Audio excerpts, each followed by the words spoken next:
Hi. I think getting creative is important. And today I want to show you how I approach creative practices. First of all, what I think is really important before you begin getting creative is that you ground yourself. Or at least it's very helpful. You can do just a short breathing exercise for a few minutes or something like that. For example, alternate nostril breathing is great for this. 1 minute or so is enough. I show this sometimes on my live streams, but if you don't know what it is, you can just Google it. Also, you should know the surroundings you get creative in matter.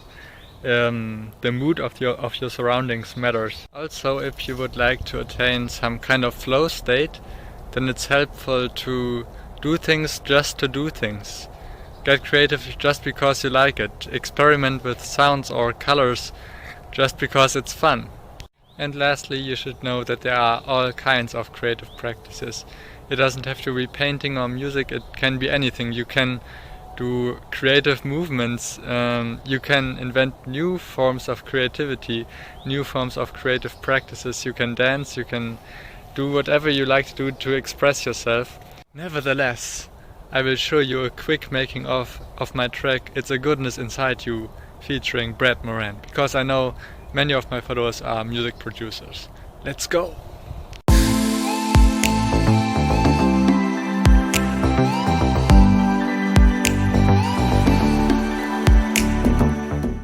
So here we are inside the FL Studio project, and I think I'll just show you the drop first. Let's begin with the chords. We have some piano chords here.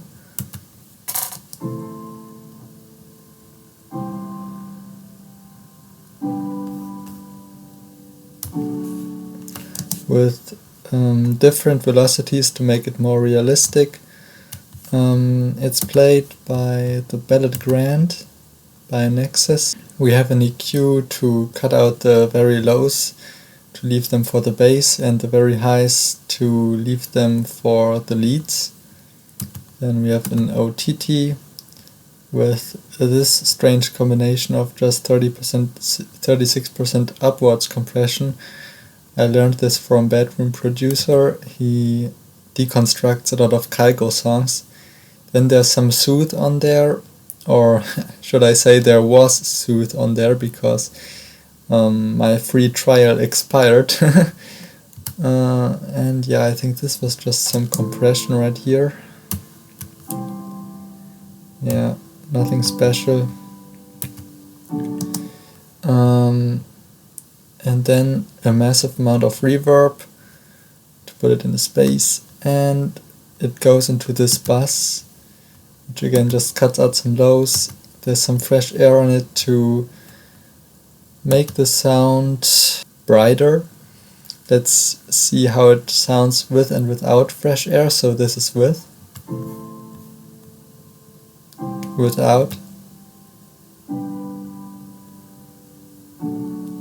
Yeah, it's a rather subtle difference. And then here, this is just an EQ I use for build-ups, where we can filter the instrument in with automation clips. Alright, let's go over to the next instrument. Next we have some synth chords. I think these are just deactivated right here. So let's go through the sounds one by one. It's all Nexus, I think. So this is the first sound. DX Era. The next sound. Netherworlds. Very silent apparently. Next sound. Furious Bell Pad. Then we have some guitar chords as well. It's a sample, and one of them is just pitched. Yeah, exactly, it's pitched up. So it sounds like this. And yeah, that's one of the more interesting things I like to do. You see, the first one is panned to the left, the second one is panned to the right. I like to do this to keep things interesting. And yeah, there's a volume automation here, because you see the sample has a very long tail and I don't want it to interfere with chords that come after this chord. So I made a volume automation for it. Nice. Then we have some strings for chords. Wow, I love strings, oh my goodness. You see, for the strings,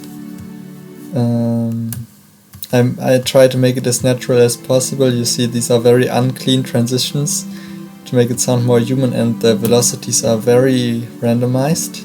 And they go up with time. The velocities increase to make it more dramatic.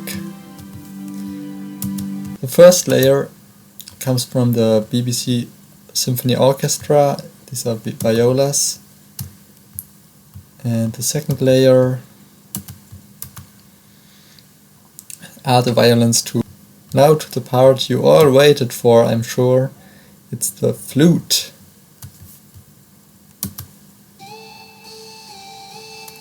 Let's go through it layer by layer.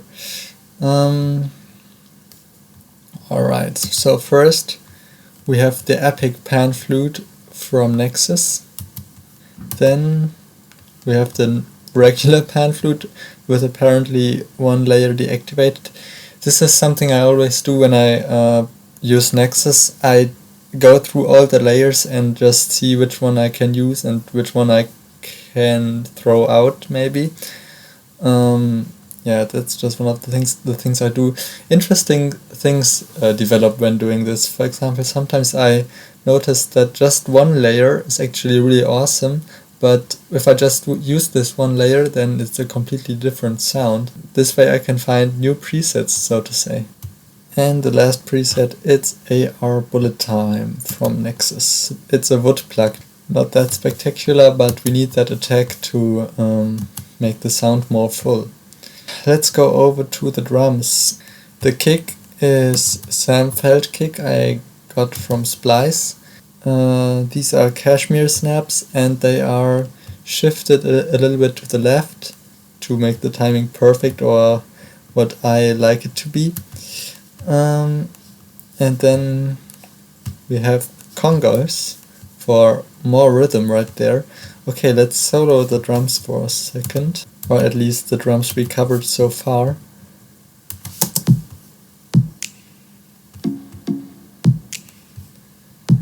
And as you can hear, there's surely a ton of reverb on those congas. They are panned to the left because we want to use all the space we have. Yeah, so on the congas there's an EQ with a little boost in the high mids, a saturation knob, and yeah, a ton of reverb. Then we have some more drums and effects down here. These are just some down filters and one shots. I love this one shot, by the way. It's so awesome. I use it very frequently. Then we have this percussion right there.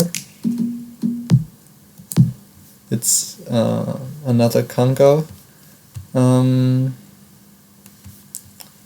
A percussion loop. Oh no, it's muted actually. So that might actually be it for the drums. Okay, I guess we go over to the bass next. This is a one shot from Splice, I think, yeah. I would guess it has a ton of saturation. First of all, there's a side chain, which doesn't even really make sense because it's not a 4 on the floor beat, but it just sounded good, so I used it.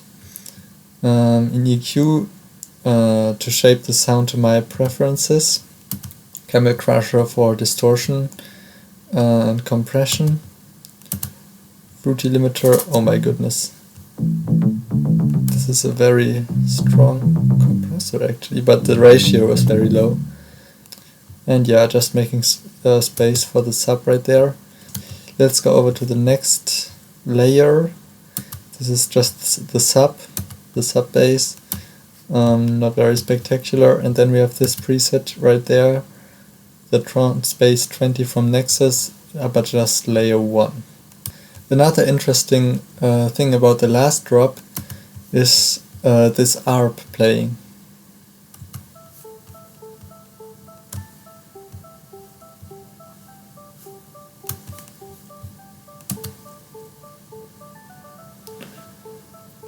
It's a sound that I made in Vital, trying to recreate the Carry Me plug from Kygo. Yeah, as you can see, it's basically just two sine waves. One is pitched up an octave, and then I use this envelope. Let's see if there's more. Yeah, just some EQ to shape it the way I want to have it. And then let's see what I did in the mixer. Just an EQ, another EQ. This is one of the more interesting things that I do. Sometimes I like to have panning automations on instruments, letting them transition from left to right and back to the left over time to keep things interesting, you know. Fruity balance, just to make some volume changes right there, and another EQ. Also a ton of reverb. And then we have another piano, it's called the Soft and Tiny, and it's basically just filling gaps. The other chords play this, but these chords play this. And then one of the most interesting things about the track, I think, is this call and answer principle between the flute and a reverbed piano sound.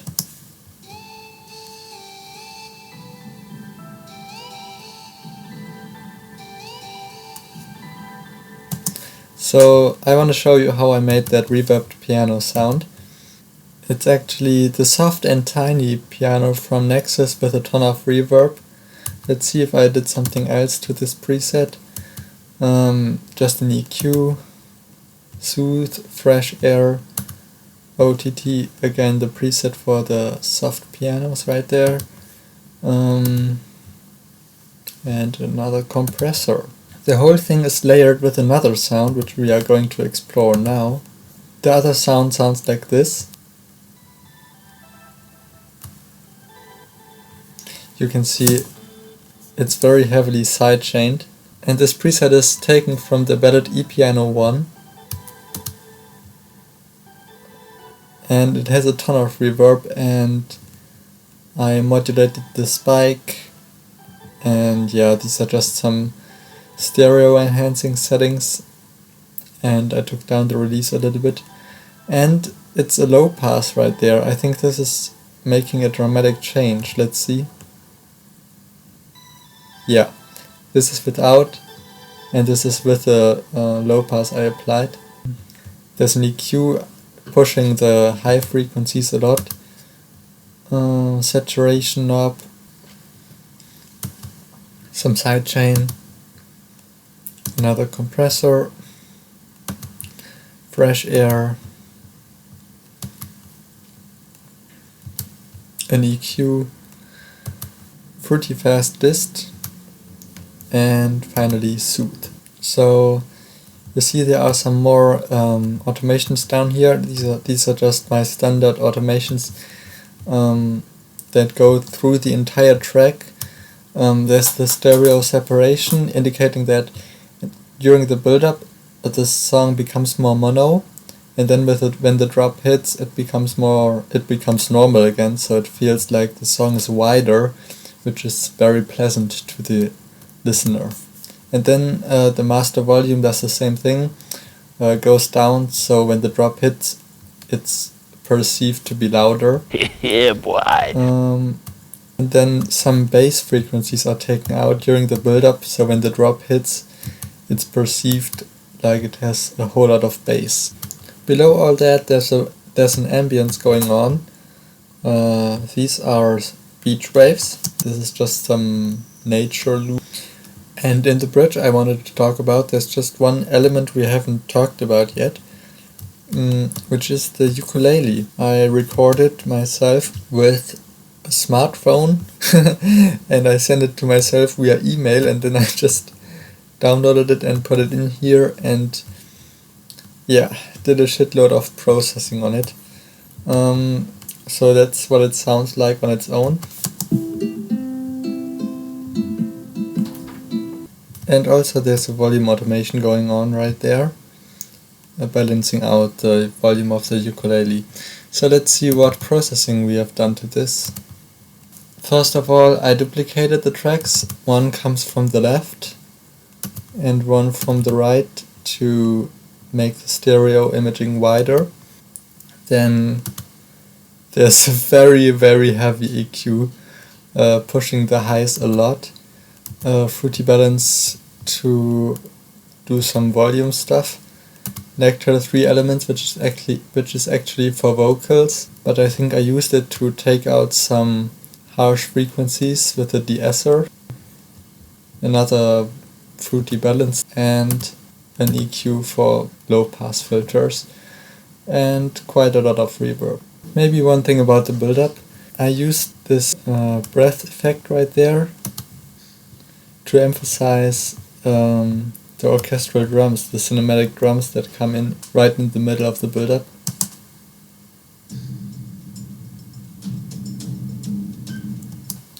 And then there are just some risers, and the ARP is building some tension.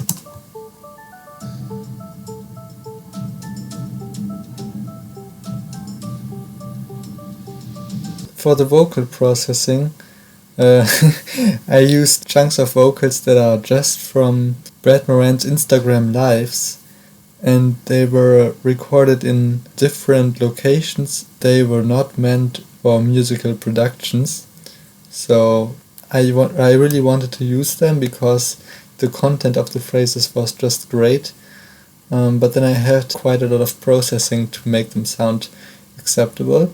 So first we have a gate effect, I think, here a noise gate to cancel out the jungle, the jungle sounds that accompany his voice in some of the files. Then some autotune, pre-autotune plugin, an EQ to cut out the lows, soothe, this one was really important on the vocal, another EQ,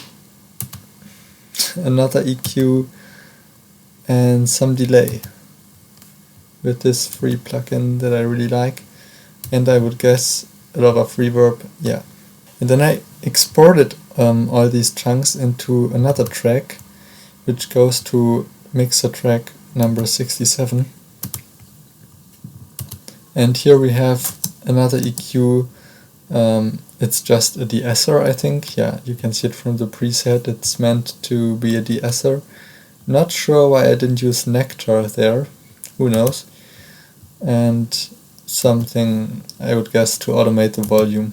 So these are the most important things about my track It's a Goodness Inside You with Brad Moran. If you would like to stay tuned for more music like this, then feel free to subscribe.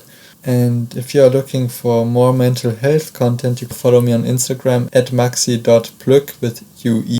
Bye for now.